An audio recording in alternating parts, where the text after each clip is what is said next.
욥기서 7장은요 계속해서 욥이 엘리바스의 충고에 대한 자신의 한탄에 대한 이야기를 합니다. 그래서 욥이 내용을 뭘 하냐면 인생의 허망함을 탄식하면서 호소하는 내용입니다. 오늘 1절부터 10절의 내용은요 인생의 허망함을 토로하는 욥의 모습이 나와 있어요. 욥은요 지금 친구 첫 번째 엘리바스의 충고가 귀에 들어오지 않습니다. 엘리바스의 충고는 무엇이었냐면 지금 내가 고통을 받고 있으니 필연히 하나님께 죄를 지었을 것이다. 그러니 회개하라. 이런 핵심적인 내용입니다. 욥은 자신이 그러한 죄를 짓지 않고 있었다고 얘기하죠. 왜냐하면 우리가 아는 것처럼 욥은 지금 사단이 하나님께 이야기해서 하나님의 시험을 받고 있는 중이지 않습니까? 그래서 정말 동방의 욥이 얼마큼 믿음을 갖고 있는지 한번 봐라. 대신 생명만은 내버려 둬라. 이것 때문에 지금 고통받고 있지 않습니까?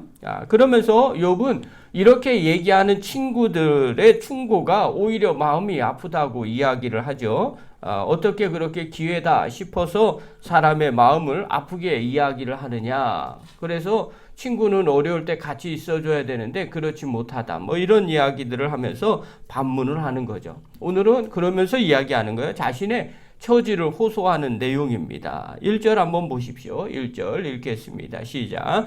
이 땅에 사는 인생에게 힘든 노동이 있지 아니하겠느냐? 그의 날이 품꾼의 날과 같지 아니하겠느냐? 자, 인생을 사는 자신이 뭐와 같다라고 욥은 비유를 하냐면요. 종이나 품꾼과 같다고 비유를 합니다.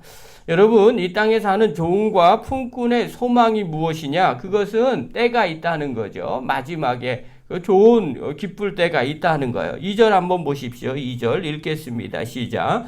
종은 전혀 그늘을 몹시 바라고 품꾼은 그의 삭슬 기다리나니. 자, 종은 하루 종일 기진맥진 일하다가 난 뒤에 해가 저물어서야 비로소 쉰다는 거죠. 그래서 종의 가장 유일한 소망은 뭐냐면 낮에 일하고 빨리 저녁이 되라. 그러면 내가 오늘 쉴 수 있을 것이다. 이것이 종의 유일한 소망이라는 거예요.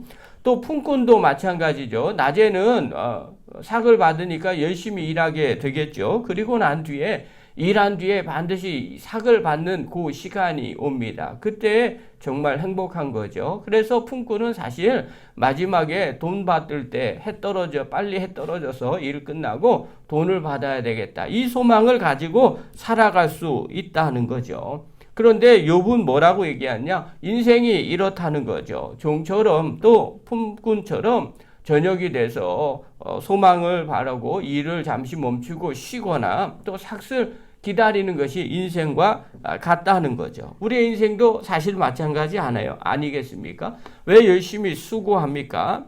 수고하고 난 뒤에 힘들어도 참는 이유가 무엇인가 있기 때문에 그랬죠. 소망이 있는 거죠. 이 땅에서는 잘 될 거라는 소망, 또 이 땅에서는 좋은 것을 마지막에 받을 거라는 소망이 있는 거죠. 또 우리가 신앙생활할 때도 마찬가지입니다.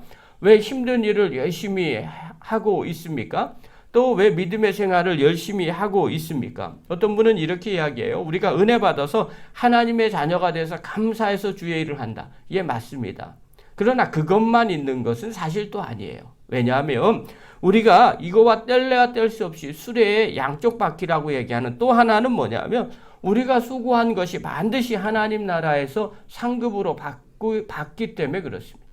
그러니까 하나님의 은혜로 내가 주의 일을 하지만 또 다른 표현으로는 내가 주의 일을 할 때 하나님이 도우시고 또 복을 주시는 것들을 이 땅에서나 천국에서나 그걸 바라보기 때문에 우리가 그렇게 열심히 주의 일을 할 수 있다는 거예요. 그래서 때때로 힘든 길을 또 때때는 십자가를 지고 그 길을 걸어가는 겁니다. 이 믿음이 없으면 우리가 어떻게 이 땅에서 수고하고 애쓸 수 있겠어요? 그런데 욥은요, 이런 인생에 오히려 쉴 수 있는 것, 그리고 무엇인가 소망이 있는 것, 그것조차 없다는 거예요. 3절 한번 보십시오. 3절부터 6절까지 읽겠습니다. 시작. 이와 같이 내가 여러 달째 고통을 받으니 고달픈 밤이 내게 작정되었구나. 내가 누울 때면 말하기를 언제나 일어날까, 언제나 밤이 갈까 하며 새벽까지 이리 뒤척 저리 뒤척 하는구나. 내 살에는 구더기와 흙덩이가 의복처럼 입혀졌고 내 피부는 굳어졌다가 터지는구나. 나의 날은 배틀의 북보다 빠르니 희망 없이 보내는구나. 자, 욥이 당하는 고난, 고통의 지금 기간이 나왔어요. 3절에 보면 내가 여러 달째 고통을 받으니 지금 욥이 시험을 받고 고통당하는 그 개월수가 여러 달이에요. 1년이 되지 않는 거예요. 그래서 제가 욥기의 서두에 얘기했죠. 이 욥은 뭐 평생 고난받고 있는 게 아닙니다. 짧은 기간 동안 지금 고통을 받고 있는 거죠. 자, 그리고 난 다음에 뭐라고 얘기하느냐. 이런 고통이 어떻게 되느냐. 고달픈 밤이 내게 작정되었다는 거예요. 그러니까 해가 떨어지면 품꾼이나 일꾼들 같은 경우에는 이제 쉴 소망이 있다. 즐겁다. 삭을 받는구나. 이런 생각을 갖고 있는데 자기에게는 이 밤이 오히려 고통의 밤이 된다는 거예요. 이 얘기는 낮이나 밤이나 계속 고통 가운데 있다는 거예요. 그래서 밤에도 이리 뒤척 저리 뒤척 한다는 거예요. 언제 이것이 빨리 지나가는가. 또 5절부터 6절에 보면 자기의 몸에 종기가 난 거에 대한 표현을 하고 있어요. 구더기와 흙덩이가 의복처럼 입혀졌고 내 피부가 굳었다가 터지는구나. 그러면서 이야기하는 거죠. 배틀의 북보다 빠르니 희망 없이 지나가는구나. 아무런 희망이 없다는 거예요. 저녁에 쉬는 그런 소망 자체도 없다는 거예요. 밤낮 고통 가운데 있다는 거예요. 여러분, 왜 욥이 이렇게 밤낮 고통 가운데 있다고 합니까? 그의 소망이 없기 때문에 그러죠. 저녁에 쉴 수 있는 그런 상황도 아니에요. 또 내가 오늘만 지나면, 며칠만 지나면 열매를 거둘 것이다. 이 인내가 끝날 것이다. 이런 생각이 있는데 그런 것 자체가 없다는 거예요. 밤낮으로 고통 가운데 있으니까 살고 싶은 생각조차도 없는 거죠. 사랑하는 성도 여러분, 우리가 사실 언제 고통 속에 있는지 압니까? 앞이 보이지 않는 고난과 고통이 있을 때, 내일에 대한 소망이 없을 때, 그때 우리는요, 다 이렇게 좌절하고 절망하게 되더라는 거예요.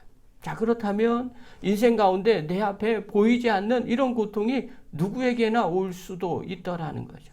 한참을 살아보고 시간을 다 살아봤더니 별거 아니더라 이렇게 말할 수는 있어요. 왜냐하면 지나온 과거이기 때문에 그래요. 그러나 지금 나의 문제가 현재에 계속 이어지는 문제라면, 또 기간이 없다면, 내일 어떻게 될지도 알지 못한다면 사람들의 마음은 다들 낙심하고 욥처럼 좌절할 거예요. 자, 그러면 이런 상황 가운데 있으면 우리는, 믿음의 사람인 우리는 도대체 어떻게 해야 하는가? 만약에요, 하나님이 함께 하신다는 믿음이 없다면 당연히 원망하고 포기할 겁니다. 그리고 이 세상, 이런 세상 한 번 살고 말지 화랑방탕하게 살면서 인생을 마감할 수도 있습니다.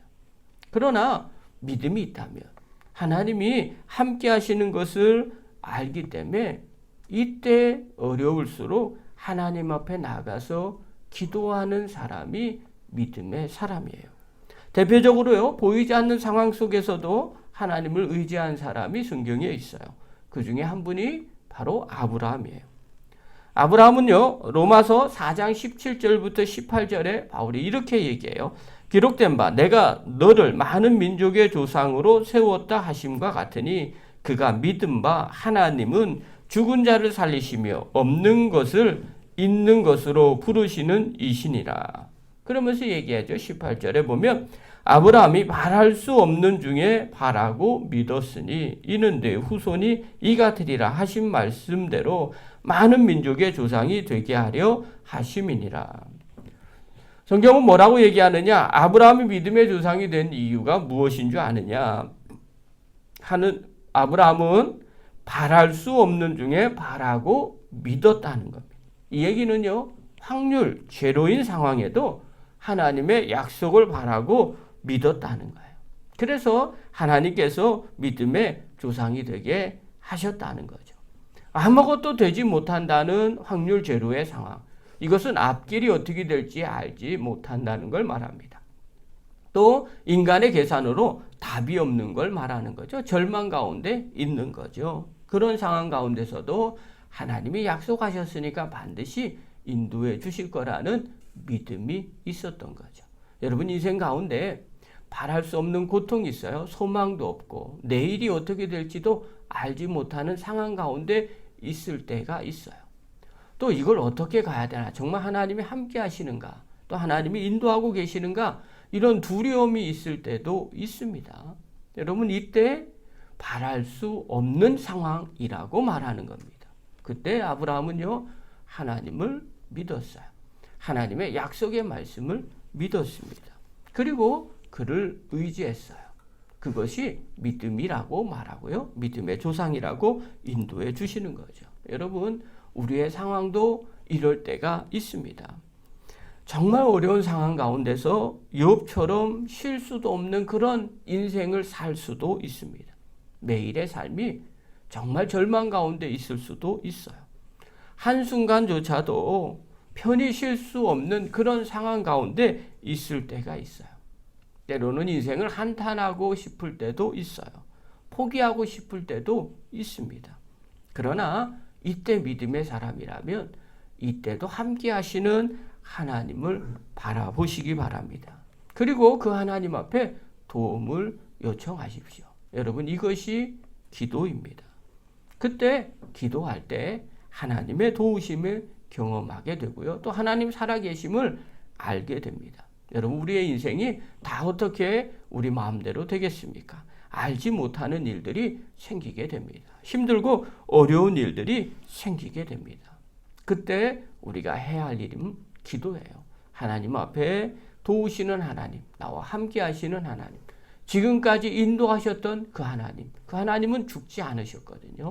그 하나님은 지금도 우리와 함께하고 계시더라는 거예요. 그분께 기도하시고 그분의 위로와 또 그분의 계획하심을 경험하는, 그래서 새 소망을 누리는 믿음의 종이 되기를 간절히 축원합니다. 기도하겠습니다.